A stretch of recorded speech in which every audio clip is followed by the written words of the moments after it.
မချမ်းတွေအကောက်တဲကိုကျွန်တော်တို့ပတ်စံထဲတဲ့နီးလေးကိုကျွန်တော်ဒီနေ့မျှဝေပေးသွားပါမယ်ဒါကျွန်တော်ပထမရက်ကလည်းလာမေးထားလို့ပေါ့နော်ဒါမေးပန်း ATM ဆက်ကနေပြီးတော့မှကျွန်တော်ပတ်စံထည့်ပြပါမယ်ဒါမတည်သေးတဲ့ညီကိုတွေတခြားလေးလိုက်ပြီးတော့မှကြည့်ပေးပါ ATM ဆက်ကိုရောက်ပြီဆိုတာနဲ့မှန်မြင်လေးကိုလက်နဲ့တောက်ပြီးဘာသာစကားရွေးပေးလိုက်မယ်ပေါ့နော်ပြီးရင်တော့ CDN ဆိုတာလေးကိုနှိပ်လိုက်မယ်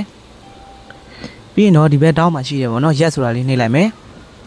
ဒါဆိုရင်တော့ကျွန်တော်တို့ဒီမှာ cut payment ပေါ့နော်ခေါင်းလေးရွေးပေးပါပြီးရင်တော့ဒါ MISC ဆိုတဲ့ payment ဆိုတဲ့နေရာလေးရွေးပေးပါ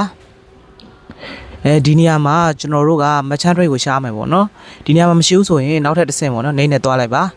ဒီဘက်မှာလည်းကြည့်လိုက်ပါ M trade ဆိုတာရှိမလားမလို့မရှိဘူးဆိုရင်နေနဲ့ထပ်သွားပါဒီမှာဆိုလို့ရှိရင်ဒီမှာ M trade ဆိုတာပြပေးထားတယ်ပေါ့နော်ဒီနံပါတ်က056ပေါ့နော်အဲဆိုရင်ကျွန်တော်တို့ဒီအောက်မှာ056ဆိုပြီးမှရိုက်လိုက်ပေါ့နော်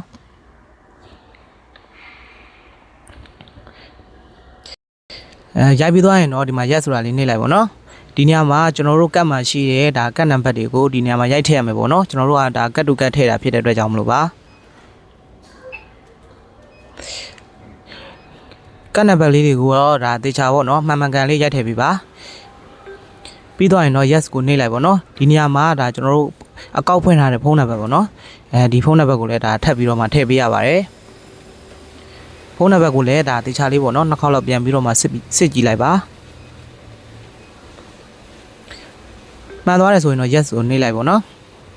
ဒီနေရာမှာဆိုလို့ရှိရင်ဒါကျွန်တော်တို့နှစ်ခုစလုံးပြပေးတယ်မှန်တယ်ဆိုရင် yes နှိပ်ပြီးတော့ရှင်ဒါကျွန်တော်တို့တကားလေးပွင့်လာပါလိမ့်မယ်ပေါ့နော်ဒါကတော့ကျွန်တော်ကတော့ဒါဥပမာအနေနဲ့ဒါ ranking 50ပေါ့နော်ဒါထည့်ပြပါမယ်ပတ်စံထည့်ပြီးသွားပြီဆိုလို့ရှိရင် down လေးမှာရှိတယ် confirm ဆိုတာလေးနှိပ်လိုက်ပေါ့နော်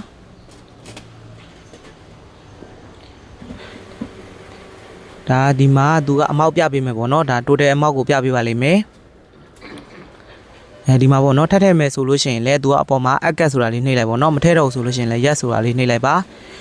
ဒါဆိုစလေးလေးထွက်လာမယ်ပေါ့နော်ကျွန်တော်တို့ပတ်စံတစ်ခါထည့်လို့ရှိရင်ဒါသူက24နာရီပေါ့နော်တရက်စောင့်ရပါတယ်ဟုတ်ကဲ့ပါဗျာဒီလောက်ဆိုရင်တော့ကျွန်တော်မိတ်ဆွေတွေလည်းဒါကျွန်တော်တို့မေဘန် ATM ဆက်ကနေပြီးတော့မှဒါကျွန်တော်တို့အကောက်ထဲကိုပေါ့နော်ဒါ cut deposit လုပ်တဲ့နည်းလေးကိုတည်သွားပြီလို့မျှော်လင့်ပါတယ်နောက်ထပ်သိချင်တဲ့အကြောင်းအရာလေးရှိလို့ရှင်လဲ comment မှာမေးခဲ့ပေးလို့ရပါတယ်ကျွန်တော်ကတော့ဇင်ကြီးပါနောက်ထပ်ဗီဒီယိုတွေမှာပြန်လည်ဆုံတွေ့ပါမယ်